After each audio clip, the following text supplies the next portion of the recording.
Excerpt from the chapter, Drinking Mates. Blues guitar master Phil Manning and I visited northwest Australia together in 1993. Touring up in that remote region was a bit of a daunting prospect, simply because it was so far away from the rest of the country. Driving there from Perth took days, and flying was only available from one carrier, so the price for a ticket was pretty steep. Nevertheless, I'd been up to the northwest a few times previously, and Phil had been up there himself in years past, both as a member of pioneering Australian blues band Chain and as a solo artist. So it came to pass that we booked a weekend of shows, 2 nights apiece in the coastal town of Karratha and the inland mining town Newman. After the second gig in Karratha, we were chatting to one of the local lads at the bar, and he asked us where we were headed next. When he heard that we were bound for Newman, he asked which route we intended to take to get there. "Oh mate, don't go by the highway, that takes about 7 or 8 hours," he said. "What you want to do is turn off just out of town and take the service road by the railroad track. It's so much quicker. You'd be mad to go by the highway." His friends were all in agreement. No one in their right mind takes the highway when they know about this far quicker service road option, apparently.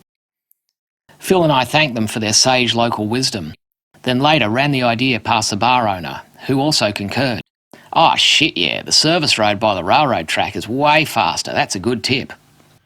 The next day we left Karratha in our rented 4-wheel drive Jeep in the searing heat of the morning sun. A short distance out of town we took the turn-off the locals had told us to look out for the night before and started towards Newman.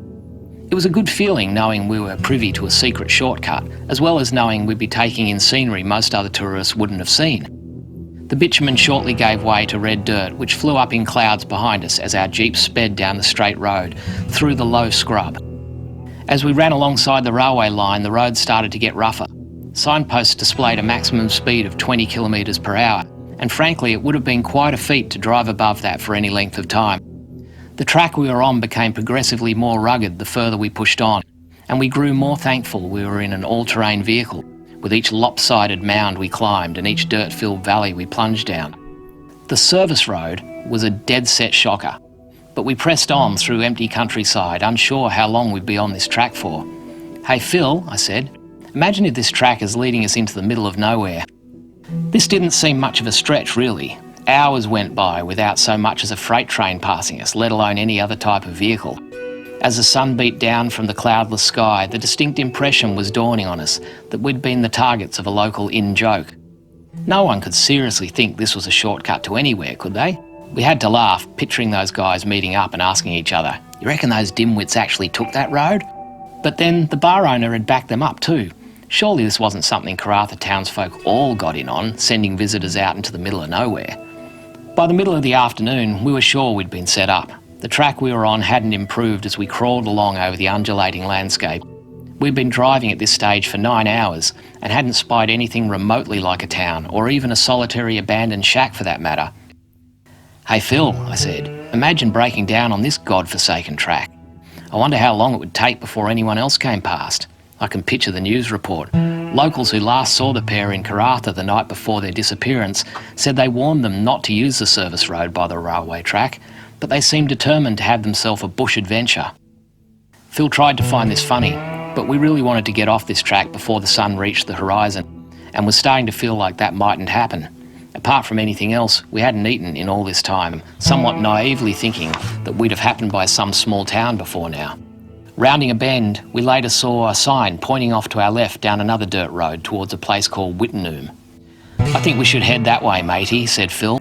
"We need to find out just how far we are from Newman." A little way down that road we blew a rear tyre. "What were you saying about breaking down out here?" Phil chuckled as we climbed out to survey the damage. The spare tyre was easy to locate, but it took a while to find the jack and the wheel brace, stored as they were, it transpired after much searching, submerged in muddy water that sloshed around inside the panel behind the side-mounted rear seats. "Imagine if the spare tyre is flat too," I said. Phil chuckled again, but asked me to please keep my predictions to myself. We managed to become covered from head to toe in red dirt changing the tyre, but we climbed back in with relief, keen to see who we could get directions from in Wotenoom, however far away that was.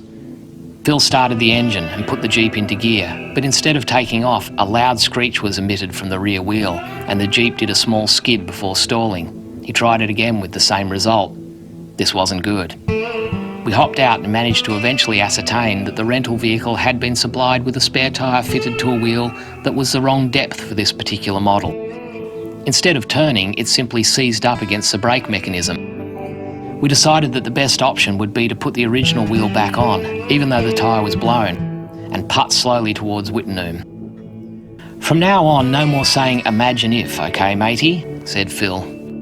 I agreed not to muse out loud anymore on this journey. Fortunately, Wotenoom wasn't too far away from where we'd blown the tyre, but our prospects of finding anyone to get directions from didn't immediately seem very promising. The entire town looked to be deserted. There was a hotel which had a boarded-up window. None of the houses had cars in the driveway or any other signs of inhabitation. It was eerie, the stillness of the place in the fading daylight. Then suddenly, a car appeared from a road up ahead. It pulled up beside us, and one of the two middle-aged guys inside asked us, in an easily detectable English accent which seemed out of place in this remote outback locale, if we needed any help. We would have looked like we needed assistance, standing bewildered next to our lopsided Jeep covered in grime. We explained the scenario and they said that they could repair the puncture for us back at their place. They asked where we were headed to. When we answered that we'd come from Karratha and were playing in Newman that evening, they were incredulous. "What are you doing here then?" We told them that we'd come down the service road by the railway tracks, and they looked at each other with raised eyebrows. "No one drives down that road. You won't get to Newman that way." As they fixed up our punctured tyre, we asked them what was going on with the mostly deserted town. It turned out that they'd been working in the mining industry, but the town had been condemned due to asbestos contamination. "The whole place is riddled with the stuff," one of them said. "Not that you can tell." He said that whilst reaching down to pick up a handful of dirt from his driveway. He ran the dirt through his fingers and showed us the asbestos fibre that remained in his palm. With renewed incentive to immediately vacate the district, we asked why they still lived there. With grim faces, they said that they can't afford to move, and no one will buy a house in the town now that it's condemned.